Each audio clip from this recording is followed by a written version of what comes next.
राज और उसकी पत्नी सिया शहर की भागदौड़ से तंग आकर एक शांत जगह पर छुट्टियां मनाने का मन बनाते हैं। इंटरनेट पर उन्हें एक पुरानी हवेली के बारे में पता चलता है जो अब एक हॉरर स्टे एक्सपीरियंस के लिए मशहूर है। वर्मा हवेली, जो उत्तराखंड के एक दूरदराज गांव में स्थित है। हवेली 200 साल पुरानी थी और कहा जाता है कि वहां रात को अजीब घटनाएं होती हैं। राज ने इसे एक मजाक समझा और बुकिंग कर दी। राज और सिया शाम के समय हवेली पहुंचे। सामने एक बूढ़ा चौकीदार खड़ा था। नाम था हरिहर। हरिहर ने चेतावनी दी, साहब, सूरज डूबने के बाद हवेली के अंदर न घूमिएगा। कुछ चीजें अब भी जागती हैं।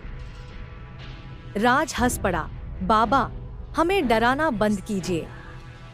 हम हॉरर फिल्में रोज देखते हैं। रात को खाने के बाद सिया को हवेली के कोने से रोने की आवाज आई।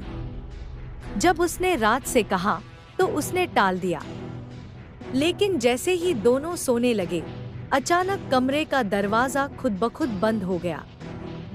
अगली सुबह सिया ने हवेली की पुरानी लाइब्रेरी में एक डायरी पाई। वह किसी राधिका वर्मा की थी, जो इस हवेली के मालिक की बेटी थी। आखिरी पन्ने में लिखा था, उन्होंने मेरा विश्वास तोड़ा, मेरी आत्मा अब चैन नहीं पाएगी जब तक ये खून का रिश्ता मिट नहीं जाता। सिया ने राज को यह दिखाया, लेकिन तभी खिड़की अपने आप खुल गई और किताब उड़कर फर्श पर गिर पड़ी। हवा में जैसे किसी ने फुसफुसाकर कहा, वापस जाओ। हरिहर ने रात को सारी सच्चाई बताई। राधिका को हवेली में बंद करके जिंदा जला दिया गया था जब उसने एक नौकर से प्रेम कर लिया। उसके पिता ने यह कलंक मिटाने के लिए उसकी हत्या कर दी। तब से हर नई पीढ़ी पर उसका श्राप लगा है। राज और सिया डर चुके थे, लेकिन अब बहुत देर हो चुकी थी। उस रात सिया पर आत्मा का साया आ गया। वह जमीन पर अजीब तरीके से घिसटने लगी।